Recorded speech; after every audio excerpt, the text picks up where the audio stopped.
안녕하십니까. 개인정보보호위원회 위원장 송경희입니다. 우리 위원회는 6월 10일 제11회 전체회의를 개최하여 쿠팡 주식회사의 개인정보 유출 및 침해 사고에 대한 시정 조치안을 의결하였습니다. 당일 10시부터 장장 13시간 넘게 사업자의 의견 진술을 듣고 이원들 간의 충분한 논의를 거쳐 개인정보 유출 및 타사 온라인 활동 정보 무단 수집 행위에 대해 안전조치 의무 및 개인정보 수집 이용 위반 등에 해당한다고 판단하여 총 과징금 6,246억 8,100만 원, 과태료 1,680만 원을 부과하고 쿠팡 풀필먼트 서비스의 개인정보 처리 위반 등에 대해서는 과징금 2억 4,800만 원을 부과하였습니다. 우리 위원회는 쿠팡 주식회사의 개인정보 유출 신고를 접수하여 25년 11월부터 유출 관련 사실관계 및 개인정보보호법 위반 여부를 중점 조사하였습니다. 아울러 국회, 언론 등으로부터 쿠팡 주식회사 및 그 계열사의 개인정보 침해 소지가 다수 제기됨에 따라 금년 1월부터 이에 대한 추가적인 조사를 실시하였습니다. 이후 우리 위원회는 쿠팡 주식회사 및 그 계열사에 대한 조사 결과를 분석하고 법 위반 사항에 대해 위원들과의 수차례 면밀한 검토를 진행하였습니다. 그리고 전체회의를 통해 사업자 측의 의견을 충분히 청취한 후 숙고의 과정과 심도 깊은 논의를 거쳐 제재 처분을 최종 의결하였습니다. 그럼 위원회에서 심의 의결한 결과를 설명드리겠습니다. 먼저 쿠팡의 개인정보 유출 사고 관련입니다. 쿠팡은 해커의 협박 메일을 받은 고객의 민원을 통해 유출 사실을 인지하였으며 과거 쿠팡에서 대체 인증 기능을 직접 개발했던 전직 직원이 대체 인증 서명키를 획득한 후 위조 인증 토큰을 생성하여 25년 4월부터 11월까지 회원 정보 수정 페이지, 배송지 관리 페이지, 주문 목록 페이지 등에 포함된 개인정보를 유출한 사실을 확인하였습니다. 구체적인 유출 경위는 배포해드린 자료를 참고해 주시기 바랍니다. 해커는 쿠팡이 제공하는 다수의 서비스 페이지에 접근하여 약 3,322만 명의 회원 개인정보와 약 433만 명의 회원이 아닌 정보 주체의 개인정보를 유출한 것으로 확인되었습니다. 회원정보 수정 페이지에서는 회원 계정 기준으로 약 3,300만 명의 이름과 이메일 주소가 유출되었고 배송지 관리 페이지에서는 최소 2,230만 명의 회원이 등록한 배송지 정보가 유출되었습니다. 배송지 정보에는 회원 본인 외에도 가족, 친구 등 제3자의 이름, 전화번호, 주소 등이 다수 포함되어 있었으며 회원이 아닌 정보 주체는 휴대전화번호 기준으로 최소 433만 명인 것으로 확인되었습니다. 그 밖에 주문 목록 페이지에서는 회원 약 5만 8천 명의 주문 내역이 유출되었습니다. 위원회 조사 결과 이번 사고는 고도의 해킹 방법이 아닌 쿠팡의 기본적인 안전관리 체계 미비 및 관리 소홀로 인해 발생하였습니다. 쿠팡이 인증하는 인증 토큰 기반의 인증 체계는 전자서명 검증만으로 인증을 허용하는 방식으로 서명에 사용되는 마스터키인 인증 서명키 관리에 실패하면 전체 회원 계정에 무단 접근을 허용할 수 있다는 점에서 엄격한 운영 및 관리가 필수적입니다. 그러나 쿠팡 주식회사는 업무상 대체 인증 서명키 열람이 불필요한 경우에도 키를 평문으로 볼 수 있도록 키 관리 시스템을 운영하는 등 접근 권한 관리를 소홀히 하였고 키 접근 및 평문 열람이 가능하였던 해커가 퇴사하였음에도 키를 즉각 갱신 또는 폐기하지 않는 등 인증 서명키를 안전하게 관리하지 않았습니다. 아울러 외부의 불법적인 접근에 대한 탐지, 대응 조치를 소홀히 하였습니다. 해커의 공격 기간 중 개인정보가 포함된 페이지에 대한 접속량이 평상시에 대비 급격하게 증가하는 등 과도한 이상 트래픽이 발생하였으나 쿠팡 주식회사는 개인정보 유출 관련 고객 민원 접수 전까지 이상 행위를 인지하지 못하였습니다. 또한 개인정보 포함 페이지에 대한 차단 임계치 설정이 미흡하였고 탐지된 다수의 이상 행위에 대해서 별도의 상세 분석을 수행하지 않아 유출 사고를 차단할 수 있는 기회를 놓친 사실도 확인되었습니다. 개인정보보호법에서는 유출 사실을 인지하면 72시간 내에 해당 정보 주체에게 유출 사실을 통지하도록 규정하고 있으나 쿠팡은 배송지 관리 페이지에서 추가로 유출이 확인된 약 16만 명의 회원에 대해서 유출 통지를 지연하였고, 배송지 정보에 포함되어 유출된 쿠팡 회원이 아닌 정보 주체에 대한 유출 통지를 이행하지 않아 해당 정보 주체는 유출 사실을 인지하지 못하여 2차 피해 예방을 위한 대응 기회를 갖지 못한 측면이 있습니다.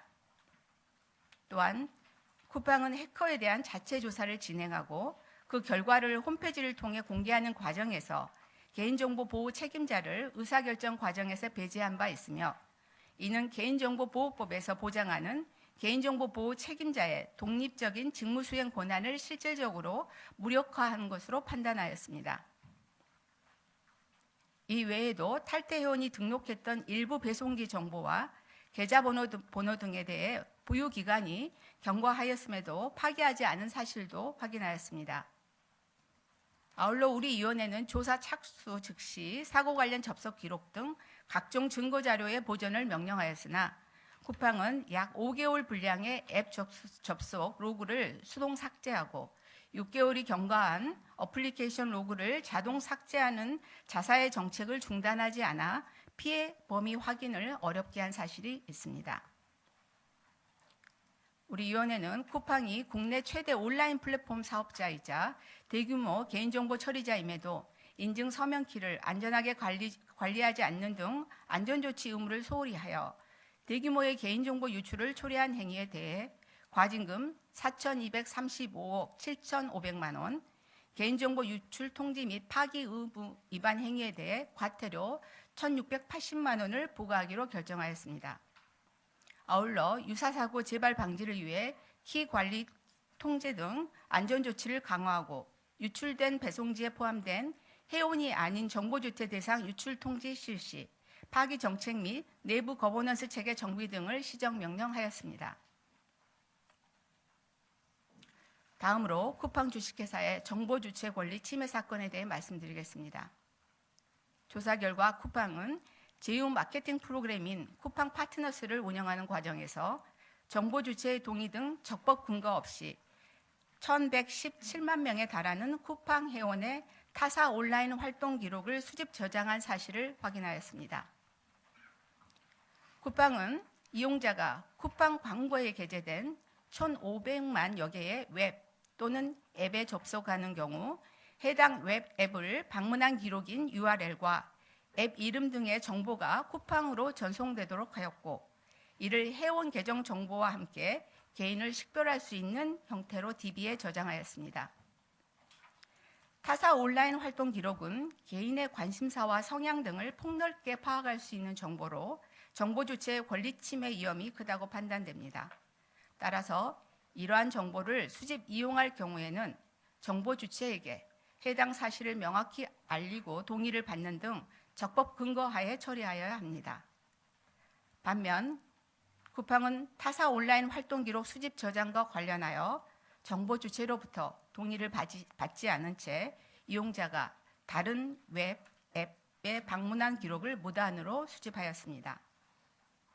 또한 당초 쿠팡은 자사 서비스 이용 기록에 기반한 맞춤형 광고 제공 동의를 받았는데, 이용자가 타사 웹 앱을 방문하는 경우에도 광고 파트너를 통해 맞춤형 광고를 송출하였습니다. 이러한 쿠팡의 법적 근거 없는 개인정보 수집 이용에 대하여 과징금 2,011억 600만 원을 부과하고 개인정보 처리의 투명성 제고, 맞춤형 광고에 대한 정보 주체의 실질적 선택권 보장 등의 시정 조치와 함께 처분 사실을 공표할 것을 명하였습니다. 아울러 이용자가 일부 광고 파트너가 운영하는 사이트에 방문한 경우 강제로 쿠팡 서비스에 전환되도록 하는 소위 납치 광고와 관련하여서도 개인정보의 최소 적법 수집 원칙이 지켜질 수 있도록 광고 파트너들에 대한 적절한 관리 감독을 실시하도록 시정 명령하였습니다. 마지막으로 쿠팡 풀필먼트 서비스 유한회사의 임직원에 대한 정보 주체 권리 침해 관련 사항입니다. 참고로 쿠팡 풀필먼트는 쿠팡 주식회사의 물류센터를 담당하는 자회사로 언론 보도 등을 통해 소위 블랙리스트로 알려진 취업 제한 목록 작성 및 임직원의 최종 변화 정보의 이용 제공 관련 정보 주체 권리 침해 이슈가 제기되었습니다. 조사 결과 쿠팡 풀필먼트는 17년부터 현재까지 사업장의 안전 및 질서를 유지하기 위한 목적으로 취업 제한 목록을 작성하기 위해 임직원의 개인정보를 수집 이용하고 있었습니다. 그러나 23년 9월부터 24년 2월까지 물류센터에 근무한 이력이 없는 경찰청 출입기자 71명의 개인정보를 무단으로 수집한 후 취업 제한 목록에 등록한 사실을 확인하였습니다. 또한 근로자의 사망 관련 소송 과정에서 건강검진기관으로부터 임직원의 건강관리 목적으로 제공받은 근로자 80명의 3년간 체중 변화 정보를 24년 3월 법원에 제출한 사실을 확인하였습니다. 이에 대해 출입기자의 개인정보를 적법한 근거 없이 무단으로 수집하여 취업 제한 목록에 등록한 것은 개인정보 수집 이용 위반으로 과징금 2억 2천만 원을 부과하는 한편 충분한 익명화 조치 없이 민감 정보인 근로자의 체중 변화 정보를 그대로 법원에 제출한 것은 민감 정보 처리 제한 위반으로 과징금 2,800만 원을 부과하였습니다. 쿠팡 주식회사는 대규모 고객 정보를 기반으로 혁신적인 이커머스 서비스를 제공하며 비약적으로 성장한 기업입니다. 그러나 그에 상응하는 수준의 개인정보 보호 및 관리 체계를 갖추지 못한 사실이 이번 조사를 통해 확인되었습니다. 위원회는 쿠팡 주식회사의 기본적인 안전조치 소홀과 개인정보 자기결정권 침해 행위에 대해 법과 원칙에 따라 책임에 상응하는 처분을 부과하였습니다. 이번 처분이 국민 생활과 밀접한 온라인 플랫폼 전반에 보안 투자를 확대하고 내부 통제를 강화하는 계기가 되기를 바라며 개인정보보호위원회도 앞으로 국민의 개인정보를 보다 안전하게 보호하고 활용할 수 있는 환경을 마련하는 데 더욱 노력하겠습니다. 감사합니다. 네, 그럼 이제 질문을 받도록 하겠습니다. 질문에 대한 답변은 성경위원장님께서 하시고 필요시 배석한 사무처장 및 소관 국과장이 추가 설명을 진행하는 걸로 하겠습니다. 질문이 주신 기자께서 손을 들어주시면 제가 호명하고 호명 대신 기자님께서는 마이크를 켜시고 소속과 성함을 꼭 말씀해 주시고 질문을 해 주시면 되겠습니다. 그럼 많으신 분들이니까 앞줄부터 좀 차근차근 하겠습니다. 기자님부터. 네, 안녕하십니까. 뉴시스 윤정민입니다. 먼저 어제 장시간 회의하시느라 먼저 고생하셨다 말씀드리고 싶고요. 질문은 지금 두 가지입니다. 첫 번째는 이번에 매출 기준으로 이제 과징금을 산정하다 보니까 쿠팡 같은 경우는 이제 미국 상장사다 보니까 달러 기준으로 됐을 것 같은데 좀 어느 환율 기준 시점은 언제였는지 궁금하고, 그리고 이게 이커머스 서비스 매출이라 했는데 이제 구체적으로 매출을 얼마 기준으로 좀 계산했는지 궁금했습니다. 두 번째는 쿠팡 풀필먼트 서비스가 취업 제한 목록에 등록한 경찰청 출입기자 71명 명단을 이제 무단 수집했다라고 말씀 주셨는데 이게 쿠팡이 자체적으로 수집한 건지 아니면은 경찰청 또는 제3자로부터 이렇게 제공받은 건인지 이런 좀 제공 경위도 좀 궁금합니다.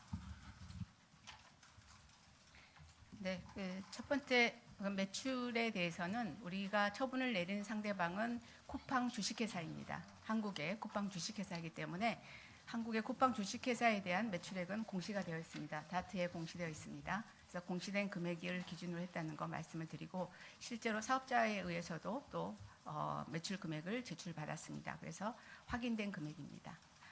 두 번째 기준이 된 매출액은 첫 번째 개인정보 유출 사고에 대해서는 우리 이제 법상 사고가 발생하기 직전 3개년도 평균을 쓰게 되어 있습니다. 현재까지. 그렇기 때문에 그 3개년도 평균을 이제 기준으로 했고요. 그래서 유출 사고의 경우에는 약 30조 원 가량 됩니다. 그리고 침해 사고는 그 이후에 25년도에 발생했기 때문에 그 이전에 3개년도 평균을 했을 때 약 36조 원 가량 됩니다. 네, 그리고 풀필먼트 관련된 거에 대해서는 이거는 쿠팡 풀필먼트 서비스 즉 CFS가 수집한 그런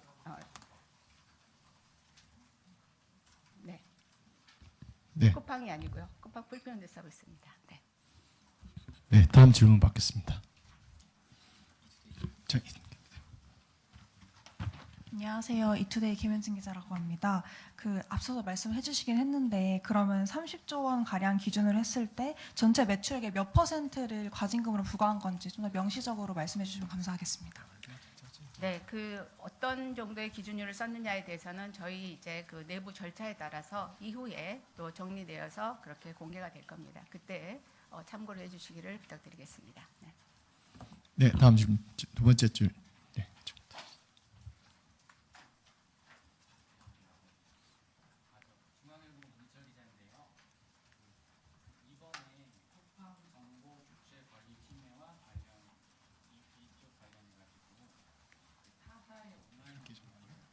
쿠팡이 어떻게 이렇게 탈퇴했다는 건지 그게 좀 소비자 관점에서 좀 설명해 주시면 좋을 것 같은데요. 예를 들어 뭐 상식적으로 생각할 때 뭐 네이버에 뭐서 쿠팡 광고가 떴다. 근데 그거를 사람이 클릭을 했다. 그럼 그걸 이 사람이 뭐 네이버 가기 전에는 뭘 클릭했고 네이버에 갔다 와서 뭘 클릭했고 이런 걸 싹 수집을 했다는 건지 아니면 그냥 단순하게 내가 쿠팡의 회원인데 네이버에서 넘어왔구나 뭐 이 정도만 수집을 했다는 건지 이런 걸 좀 설명을 좀 자세히 해주시면 좋을 것 같습니다. 네. 일단 어떤 사이트를 이제 우리 기자님이 방문하셨다고 그렇게 예를 들어보면 그 사이트에 방문만 해도 방문하는 그 일시, 그러니까 시간, 그와 그 URL 등에 관한 정보가 쿠팡으로 전송이 됩니다. 근데 그 어떤 사이트냐면 쿠팡의 광고 도구가 게재된 사이트인데 그 사이트에 방문했을 때는 방문한 기록 등이 개인을 식별할 수 있는 형태로, 즉 개인의 그 회원 일련 번호랑 결합이 된 상태로 쿠팡의 DB에 저장이 되어 있습니다. 네. 그리고 일부는 그 직전에 어떤 방문했던 사이트에서 그 다음에 또 A사라는 그 사이트로 넘어갈 때 그 직전에 방문했던 기록도 일부는 같이 포함되어 있습니다. 네, 다음 질문 받겠습니다. 순서대로 좀 가도록 하겠습니다. 두 번째 줄. 안녕하세요. 디지털 데일리 김보민입니다. 개인정보 유출 규모와 관련해서 이제 회원이 아닌 정보 주체는 이제 비회원일 텐데 여기서 최소 433만으로 기재가 돼 있는 걸로 보이는데요. 혹시 최소라고 기재했다는 의미는 추후 좀 유출 규모가 더 커질 가능성도 있는 것인지 설명 좀 부탁드립니다. 그리고 아울러 좀 유출 규모보다 좀 안전조치 의무 위반의 중대성을 좀 더 크게 본 것인지 또 설명 한번 부탁드립니다. 네, 그 433만 명이라는 규모는 저희가 확인할 수 있었던 규모입니다. 근데 웹 로그 기록들이 몇 개월분이 삭제가 되어 있어서 사실은 다 확인이 어려웠지만 접속한 횟수라든지 그리고 공격자의 이메일이라든가 종합적으로 고려했을 때는 더 있을 개연성도 상당히 높다고 보여지지만 저희가 그 기록상 또 증거를 통해서 확인할 수 있었던 게 433만 명입니다. 그리고 두 번째 질문이 뭐셨죠? 김보민 기자님. 네. 유출 규모 자체보다 네. 좀 안전조치 네. 의무 위반에 네. 그렇습니다. 결국은 이제 안전조치의 의무를 다 지키지 않아서 이제 이런 사고들이 일어난 거기 때문에 가장 중요하고 보는 거는 안전조치 규모 위반이긴 합니다만 결국은 그게 또 국민들한테 미치는 그런 그 영향이라든지 전체 유출 규모도 당연히 중요하게 고려합니다. 네, 다음 질문 받도록 하겠습니다. 안유리. 질문 기회 주셔서 감사합니다. 이데일리 안유리 기자입니다. 어제 장기간 회의 먼저 고생하셨다는 말씀 드리고 싶고요. 사실 쿠팡에서 이번 제재 사안을 미국과의 외교 문제로 연결 지으려는 움직임이 있었습니다. 지금까지. 어제 회의가 좀 13시간 넘게 진행되었는데 이 최장 회의에서도 이 문제에 대한 언급 및 논의가 있었는지 궁금하고요. 이 문제에 대해서 개인정보위에서는 어떻게 보시는지 궁금합니다. 네, 저희는 이제 그 쿠팡 주식회사가 개인정보보호법에 위반한 사실과 그거에 대한 증거, 조사 결과에 대해서 집중해서 이번 이제 결론을 내렸습니다. 그 외부의 어떤 그런 뭐 국내 회사냐 또 해외 회사냐 또 그걸 둘러싼 다른 영향들에 대해서는 고려하지 않았습니다. 네, 그리고 아까 참 우리 그 과장님이 말씀하시려고 했던 게 제가 이해가 되는데 아까 그 매출 기준 이제 질문하셨었잖아요. 그게 이제 유출 경우에는 이제 3개년 평균을 해서 30조로 봤었고 대신 우리가 그 매출액을 기준으로 했다는 의미는 아니고요. 거기에 이 위반 행위란 직접적, 간접적 연관이 없는 관련 없는 독립적 매출, 예를 들어서 쿠팡 플레이, 쿠팡 이츠, B2B 이런 금액들은 제외를 했습니다. 제외하고 나머지 금액으로 산정을 했다는 거 말씀드리고요.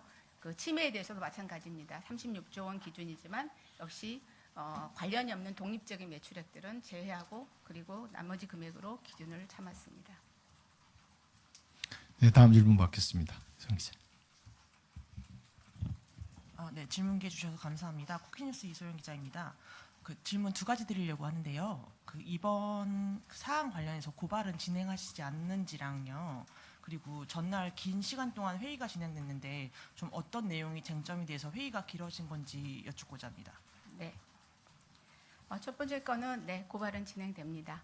실제로 조사를 어렵게 하는 행위들이 있었고 이 행위가 있다 그러면 법에 따라서 그런 요건이 충족이 되면 당연히 고발을 하기로 되어 있기 때문에 그렇게 진행이 될 거고요. 두 번째 왜 회의가 길어졌느냐? 네.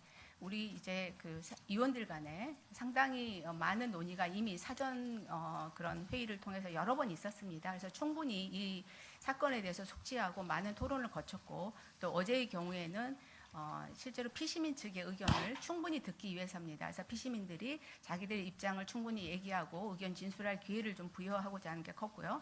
거기에 대해서 또 실질적으로 확인하고 질답하는 그런 과정들이 꽤 길게 있었습니다. 그래서 뭐 유출의 경우에는 한 5시간 정도 했던 것 같고요. 또 침해의 경우에도 거의 3시간 가까이 가량 그렇게 네, 그 피견인들의 의견 진술과 질답하는 과정이 있었습니다. 네, 다음 질문 받겠습니다. 뒤에 없으시면 다시 이제 좀 랜덤하게 진행하겠습니다.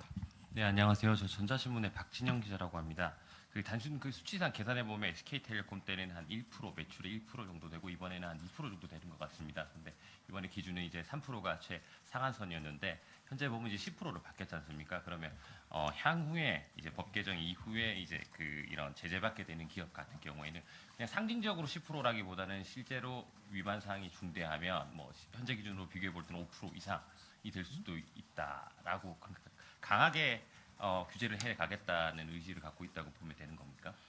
네, 징벌적 과징금은 이제 9월 11일부터 네, 이제 발효가 됩니다. 뭐 이 경우에 이제 그 요건에 해당한다고 한다면 이제 저희가 그 중대하고 또 반복적인 사고 또 1,000만 명 이상의 이용자의 정보를 유출한 경우 또 시정 명령을 이행하지 않아서 사고가 발생한 경우 이렇게 법적으로 요건이 있습니다. 이 요건에 해당된다고 하면 실제로 어느 정도의 중대성을 갖고 이런 중대한 과실이나 고의에 의해서 일어났느냐를 가지고 판단할 거고요. 그 요건과 함께 거기에 맞춰서 최고 10%니까 이제 그 이내에서 결정을 하게 되겠지만 전반적으로 그 요건에 해당된다면 당연히 그 과징금의 액수라든지 그 심각성은 더 커질 거라고 생각합니다. 네, 다음 질문 받겠습니다. 저 뒤에 기회를 안 드렸기 때문에 뒤쪽으로 먼저 드리겠습니다.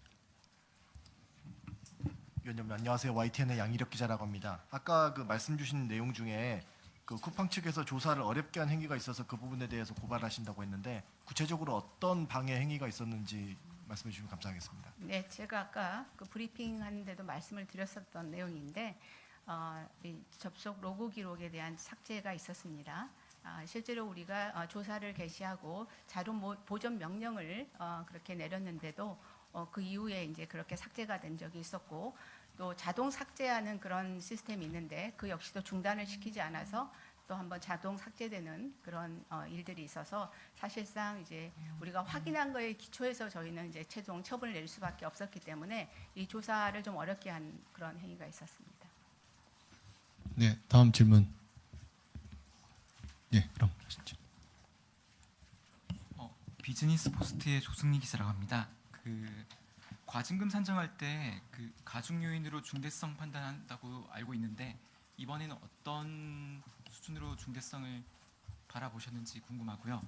그 다음에 아까 매출 기준액 그 과징금 산정할 때 매출 기준액으로 36조 원을 말씀하셨고 거기에 3%를 따지면 한 1조 원이 조금 넘는데 지금 과징금 나온 걸 보면은 정보 유출 과징금으로 약 4천억 정도 있고 이거는 기존에 언론에서 약간 추정했던 금액보다 좀 상당히 낮은 수치거든요. 근데 이제 거기에 별건으로 이제 무단 정보 수집 과징금이 2천억이 더해져 가지고 지금 6천억이라는 숫자가 나는데 약간 이게 과징금을 더 크게 보이게끔 만들기 위해서 이렇게 같이 다뤄졌는지 궁금합니다.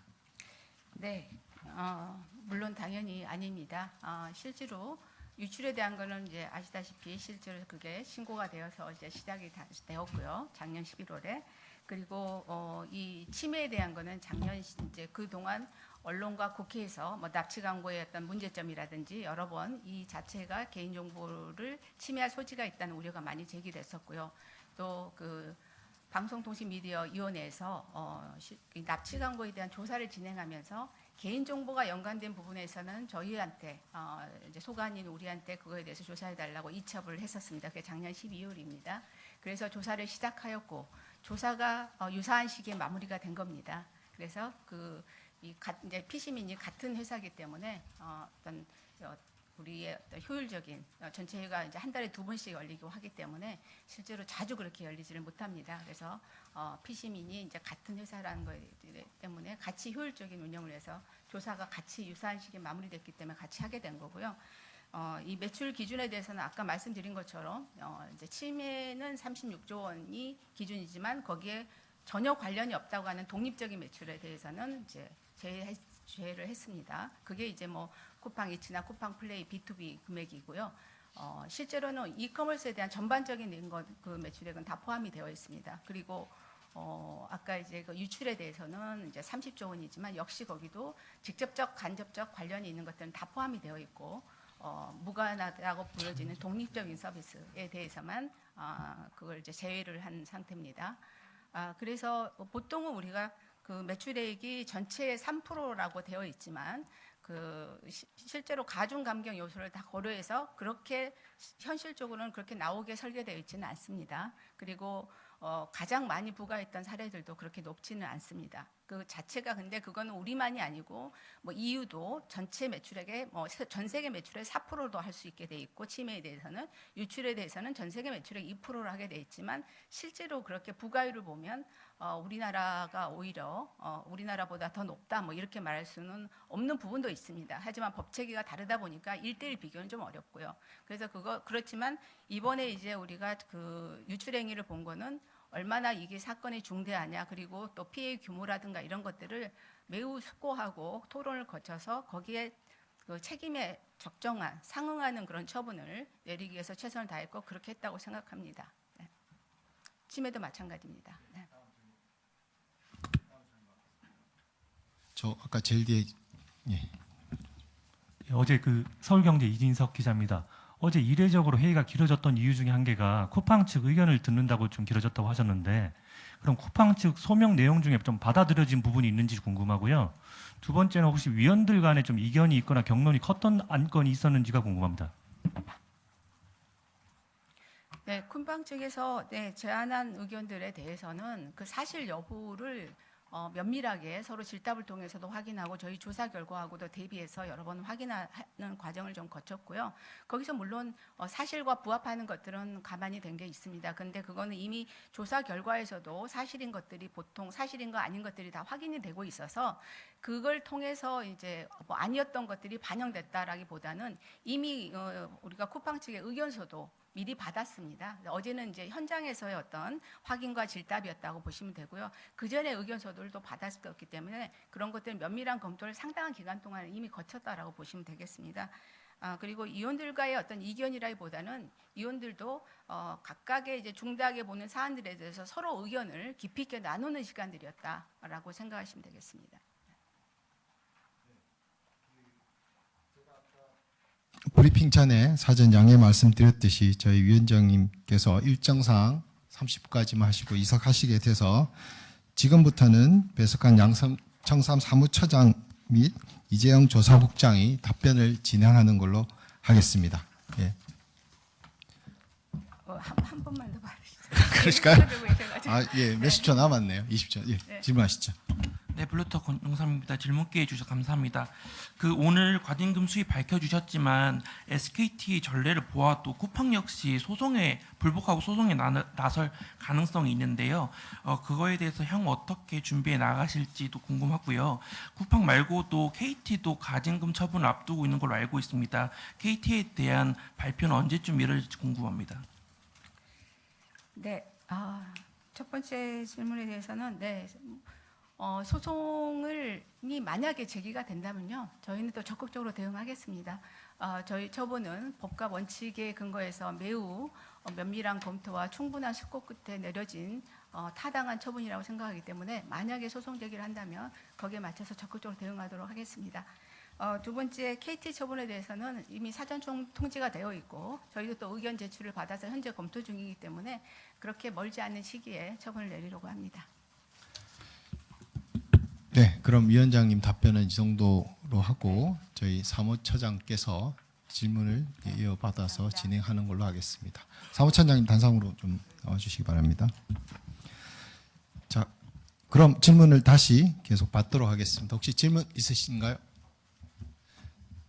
네, 우리 차민 기자님. 네, 안녕하세요. 연합뉴스 차민지 기자인데요. 과징금이 사실 역대 최대 규모를 경신했는데 사실 과징금을 산정하는 프로세스는 고시에 이미 나와 있는 것이고 그중에서 중대성 판단이나 가중감경의 계보위의 판단이 들어간다고 생각되는데요. 어떤 부분을 좀 제일 엄중하게 보셨기에 이렇게 과징금이 역대 최대를 경신했는지 좀 설명을 해주셨으면 좋겠고 국회 등에서 감경할 때 이제 기계적으로 하지 말라는 지적이 나왔고 그에 따라서 엄격하게 감경할 때도 보시겠다고 했는데 감경 부분은 좀 어떻게 됐는지 궁금합니다.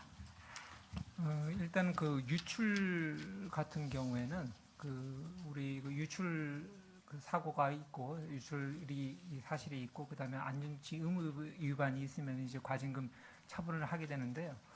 저희들의 그 안전치 의무 위반을 두 가지를 잡았었는데 하나는 인증 체계에 관련된 겁니다. 이 쿠팡은 기본적인 어떤 그 인증 토큰 기반의 그 인증 체계를 이렇게 로그인 이후에 쭉 이렇게 이 정당 이 접근 권한인지 확인하는 시스템을 구축을 하고 이번에 문제가 됐었다는 것은 비상시에 작동이 되는 폴백 대체 인증 어떤 시스템인데 이 대체 인증 시스템에서 그 마스터 키가 이렇게 이 잘못 관리가 되게 되면 사실은 이게 전체 회원의 이 개인정보에 접근할 수 있는 어떤 가능성들이 되기 때문에 엄정한 키 관리라든지 접근 권한 관리 그리고 통제 이런 것들이 굉장히 중요합니다. 그런데 이제 쿠팡 같은 경우에는 인증 그 토큰 기반의 이 권한 관리 시스템을 쓰면서도 그에 그 합당하게 필요한 그 필수적인 키 관리 매니지먼트를 하는데 저희들은 실패했다고 보여지고 그런 의미에서의 그 안전한 인증 수단 관리를 해야 한다는 이 보호법을 위반했다는 점 그리고 쿠팡은 사실 우리 국민 그 경제 활동 인구가 거의 모두 이용하는 우리 어떤 국민적인 온라인 플랫폼입니다. 온라인 플랫폼이어서 사실은 그 온라인 플랫폼에서 다루는 개인정보 처리 시스템에 대한 어떤 침입 탐지라든지 대응 분석 체계가 사실은 이제 어떤 사업자보다도 고도로 이제 높을 것이 요구가 되는데 저희들이 보기에는 기본적으로 판단하는 것이 그 쿠팡 같은 경우에는 일반 상품 페이지와 개인정보 페이지에 있어서의 그 뭐랄까 비정상 트래픽에 대한 임계치를 동등하게 설정을 한다든지 함으로써 이 배송지 관리 페이지 그리고 회원정보 수정 페이지 주문 목록 페이지 등 개인정보를 수록한 페이지에 대한 그 침입 탐지하는데 실패했다라고 저희들이 판단해서 이런 부분들은 굉장히 그 중대한 위반 행위로 받고 해서 과징금 처분의 중대성의 이제 판단 저희들이 그 적절하게 고려를 했고요. 이 이외에도 그 가중 감경 요소에서 이제 과거에 유출 사고로 인한 그 과징금 사례라든지 위반 행위의 그 위반 기간이라든지 그리고 아까 조사 방해 관련된 요소들 그리고 이제 또 피해 회복과 관련된 일부 프로그램을 진행한 바가 있고 그에 대한 어떤 요소들을 적절하게 가중 감경에 반영을 하였습니다. 네, 다른 질문 있으시면 질문하겠습니다. 저희 뒤에 먼저 질문하시죠. 안녕하세요. 저 아이니프 24 박은경 기자라고 합니다. 쿠팡에서 입장문을 발표를 했는데요. 쿠팡에서는 이제 개보위가 쿠팡 측에서 이제 뭐 선제적인 조치나 사실관계에 대한 근거한 설명이 충분히 반영을 하지 않았다라고 하면서 법적 절차를 통해 규명을 하겠다는 입장을 밝혔는데 개보위 측이 이런 쿠팡이 사실관계를 충분히 반영하지 않았다 이런 주장에 대해서 더 추가적인 입장이 있을지 궁금합니다. 일단 그 쿠팡의 그 반응은 저희들이 지금 이제 확인한 건 없고요. 제가 이제 그거는 아마 브리핑이 끝나고 한번 이제 내용을 이제 봐야 될 것 같고, 쿠팡은 어제도 사실은 유출 사고에도 그렇고 침해 사고에도 그렇고 상당히 장기간에 걸쳐서 아까 아마 유출 사고 관련해서는 한 5시간, 6시간 정도의 그 의견 진술 기회 및 그리고 이렇게 Q&A 답하는 그런 기회들이 충분히 있어서 이렇게 진술을 했고, 침해 사건도 역시 마찬가지고요.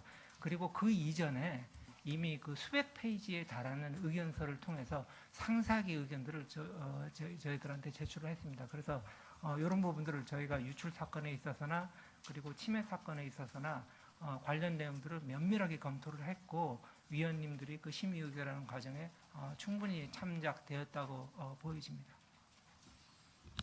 네, 질문 다시 받겠습니다. 저 다시 앞줄로 좀 보겠습니다.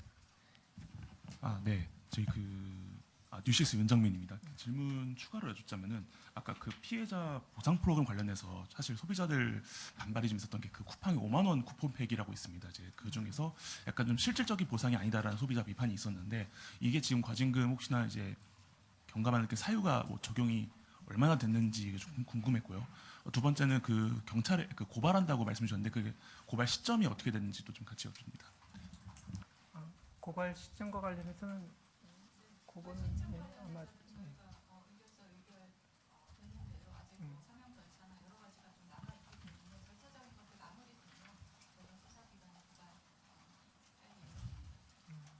그렇게 하고 그 보상 프로그램과 관련해서는 저희들도 사실은 정확하게 심의 과정에 고려를 하기 위해서는 정확하게 이 쿠팡에서 시행한 프로그램이 어느 정도로 이용자들한테 이용이 됐는지가 정확하게 확인되는 게 중요한데, 어제 심의 의결 과정에서 나중에 이제 속기록이 공개가 되면 확인이 될 수 있겠습니다만은 모 의원께서 이 질의를 하신 바가 있는데 그에 대한 어떤 내용들은 쿠팡에서 이제 답변을 하지 않아서 정확하게 얼마 집행이 됐는지 이런 것들은 확인이 안 되고 있는 상황입니다. 근데 종합적으로는 저희들 가중 감경을 이렇게 판단을 할 적에 일부 고려가 됐습니다. 네, 다음 질문 받겠습니다. 예. 비즈니스 포스트 조승리 기자입니다. SKT 과징금 부과 그때 브리핑 드렸을 때는 뭔가 산식을 구체적으로 설명해 주셨거든요. 뭐 기준치에서 절반을 깎고 가중 감경 요인이 어떻게 됐다고 얘기했는데 오늘은 좀 더 구체적으로 나오는 게 없어가지고 그 이유가 궁금하고요. 그리고 한 가지 더 아까 위원장님께도 여쭤봤었는데 그 기준액을 정한 다음에 거기에다 이제 가중을 할 때 이 뭐 위반 행위 중대성을 고려해가지고 뭐 이렇게 퍼센트를 곱하는데 뭐 매우 중대, 중대, 보통, 약한이라고 이게 산식이 나와 있는 걸로 알고 있거든요. 이번에는 어떤 걸로 판단하셨는지 궁금합니다. 일단은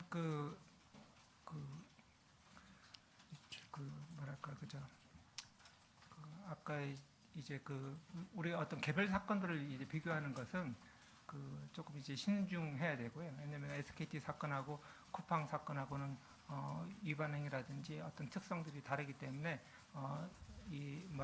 단순히 이렇게 대비하거나 비교할 수는 또 없다고 보여지고요. 그리고 전체적으로 나중에 우리 정리가 돼서 조금 얘기 드리면 아니면은 SKT 사건 때도 저희가 브리핑할 때 기준적인 기준율이나 이런 것들을 공개해서 드리지는 않았고요. 아마 기억하시는 분들은 저희가 나중에 속기록이나 공개용 의견서를 통해 가지고 확인하실 수 있는 부분들이라 가지고 아마 그 부분을 기억하고 계시는 겁니다. 그때 고학수 위원장님께서 절반을 낮추고 이렇게 말씀하셨는데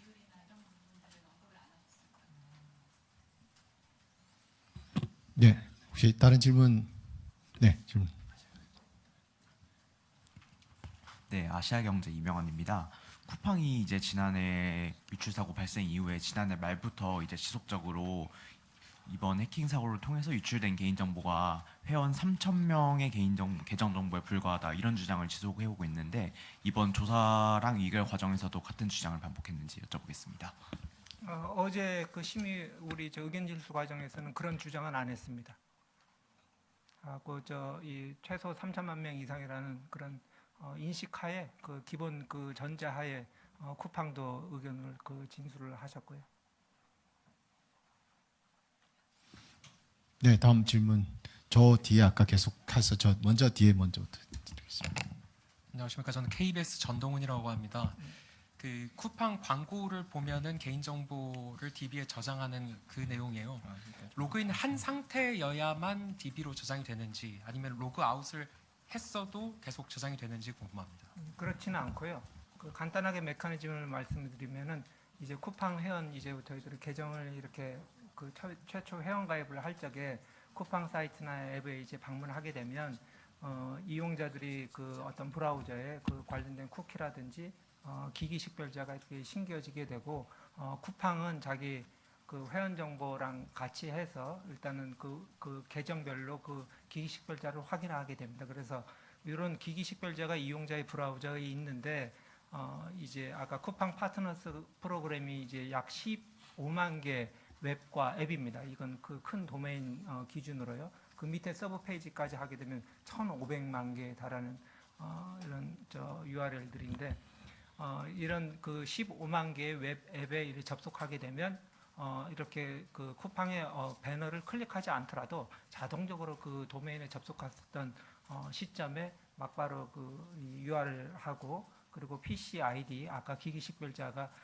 쿠팡으로 접속이 돼서 이제 맞춤형 광고에 필요한 여러 가지 대조를 한 다음에 그 광고용 DB에 적재가 돼서 URL 정보, 그 타사의 웹앱 정보들이 이렇게 쿠팡에서 보관하고 있는 형태가 됩니다. 그래서 이제 그런 부분들이 이 정보 주체가 사실상 이와 관련된 타사 웹의 그 웹과 앱의 온라인 활동 기록들이 수집된다라는 어떤 고지도 받은 것이 없고 그리고 고지에 따른 그 실질적인 선택권들을 행사하지 못했기 때문에 이러한 것이 그 동의 의무 위반이라고 저희들이 판단을 해서 이번에 엄중하게 제재하게 된 것입니다. 네, 이제 시간이 좀 많이 지난 관계로 일단 한 분만 더 질의를 받고 저희 문자로 또 들어온 질의들이 있어서 그걸 좀 진행한 다음에 좀 진행하도록 하겠습니다. 자, 한 분만 더 일단 질의 받겠습니다. 자, 일단 제일 앞쪽에 먼저 하시고. 네. 네, 매일경제신문 고민서 기자입니다. 설명 잘 들었고요. 방금 쿠팡에서 입장문 같은 거를 내면서 되게 억울해하는 부분들도 있어서 이 부분을 좀 명확하게 짚고 넘어가면 좋을 것 같아서 질문 드립니다.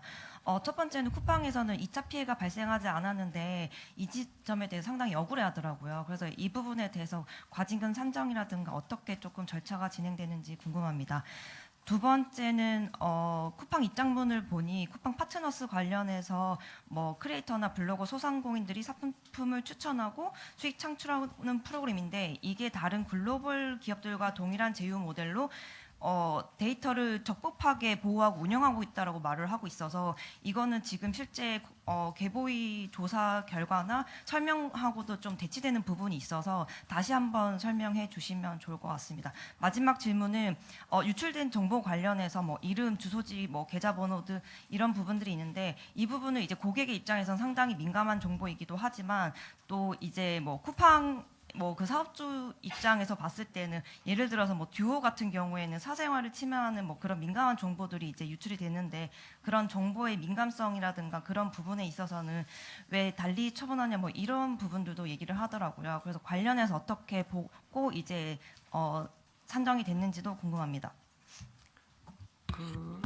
일단은 쿠팡에서는 우리 2차 피해와 관련해 갖고 아직까지 저희들이 그 조사 과정에서 확인한 걸로는 아직까지 이 어떤 2차 피해를 쿠팡에서 유출된 정보가 2차 피해에 활용됐다라는 어떤 사실들이 확인이 안 됐을 뿐인 거지 이것이 지금 완전히 정보가 회수가 됐다거나 어떤 어떤 그런 상황이라고는 이제 판단이 안 되는 부분이고요. 그래서 그 부분과 관련해서는 저희들이 여전히 경각심을 가져야 된다. 이게 그 이유가 기본적으로는 지금 오늘 발표되는 아까 유출 규모에는 우리 합쳐가지고 몇 명이지?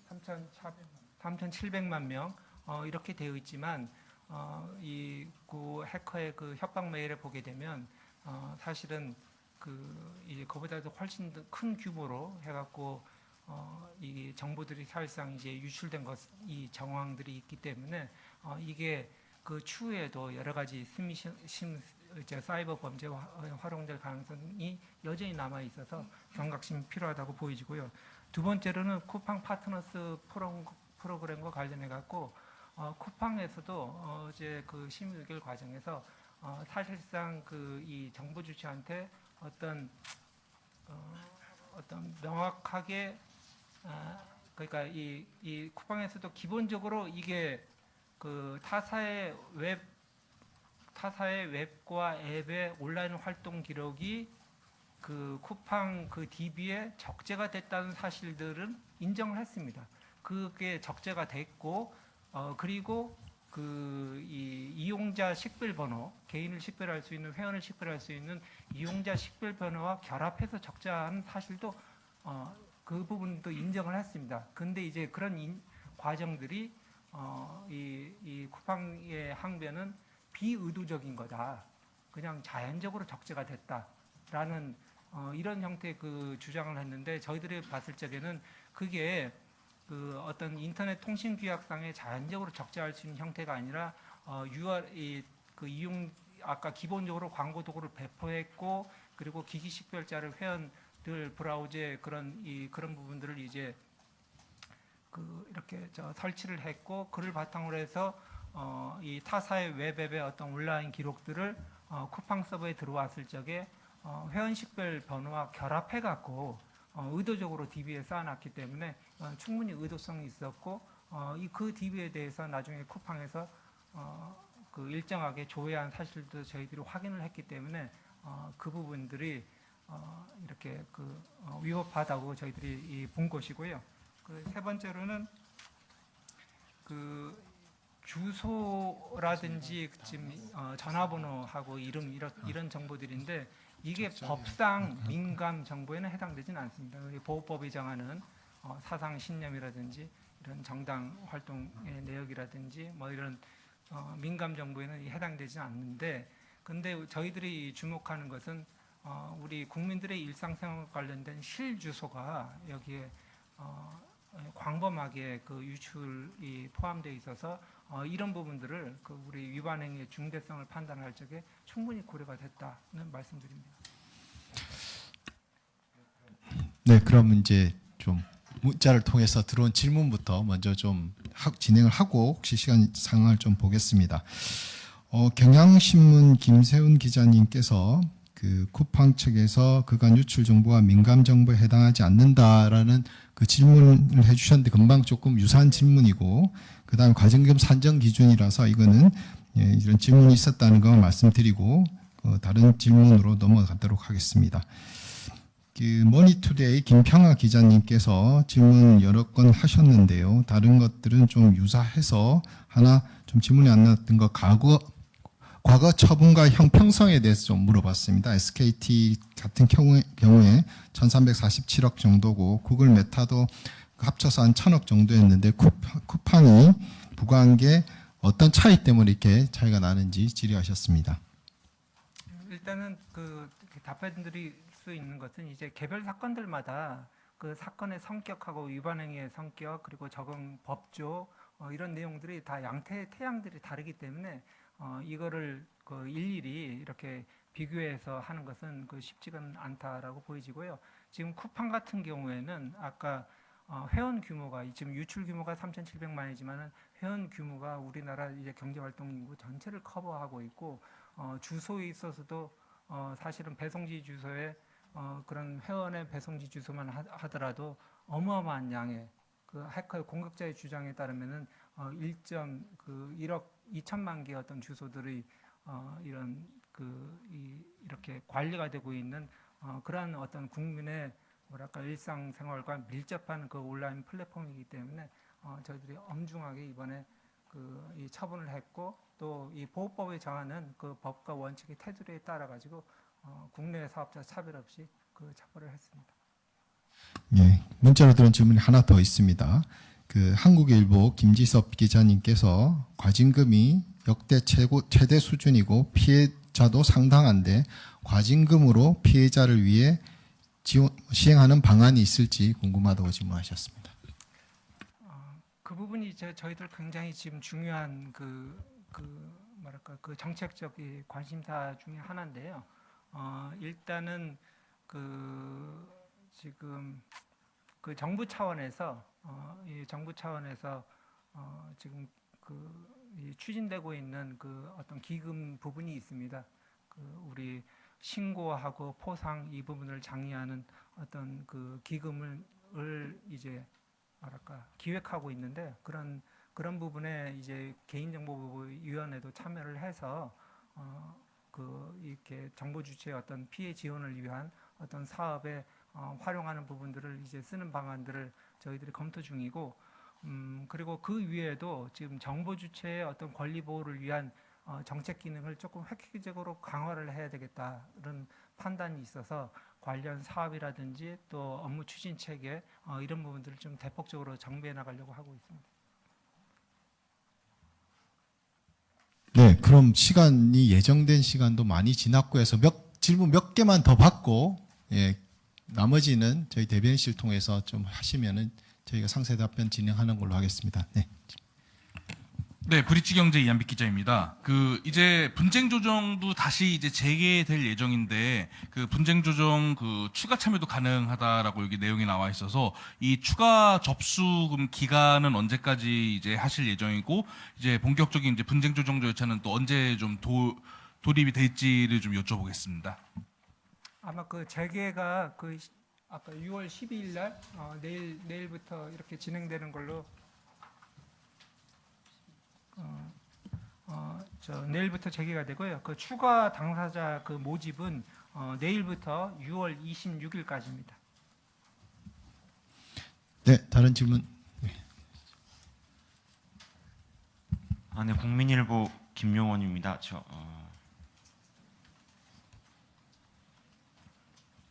어제 그 회의에서 유출 사고랑 침해 사건 좀 각각 구체적으로 몇 시간씩 소요가 된 건지 좀 하나 여쭙고요. 또 어제 11시간 회의라고 제가 기억하고 있는데 이게 역대 최장 시간이 맞는 건지 그것도 하나 확인 부탁드리고 또 경찰청 출입기자단 개인정보 유출 관련해서 이게 뭐 언론에서 위장취업 관련된 쿠팡 위장취업 보도를 하니까 그거 관련해서 대응하려는 취지였던 건지 그것 좀 하나 여쭙고 또 이 출입기자단 개인정보 수집 관련해서 쿠팡은 어떻게 좀 해명을 했는지도 여쭙습니다. 풀핀먼트 관련해 갖고는 조사일과장님. 네. 혹시 질문 다시 한 번만 죄송하지만 저희 첫 번째 질문은 어제 회의에서 두 가지 심의 각각 몇 시간씩 걸렸는지 하나. 한 5시간, 3시간 정도로 알고 있는데요. 네.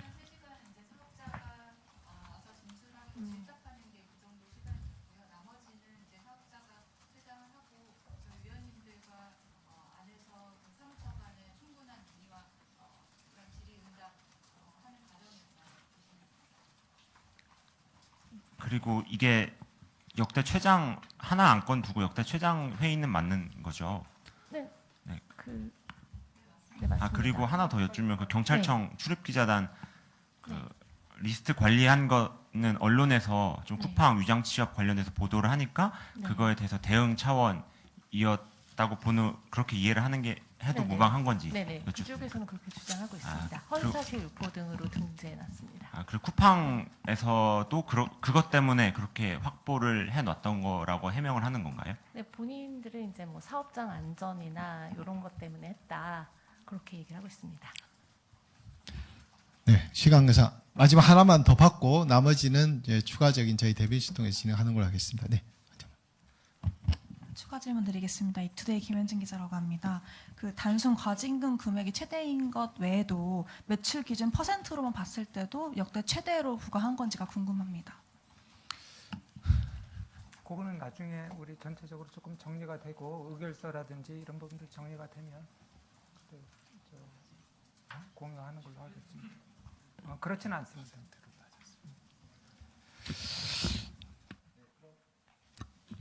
이제 약속된 시간보다 좀 상당히 많이 지났는데 이제 점심 시간도 다 됐고 해서 이상으로 오늘 브리핑은 이대로 마치도록 하겠습니다. 참석해 주셔서 감사합니다. 혹시 추가적인 질문이 있거나 하시면은 저희 대변인실 통해서 추가적인 질문 주시면은 저희가 성심성의껏 답변 드리도록 하겠습니다. 오늘 참석해 주셔서 감사합니다.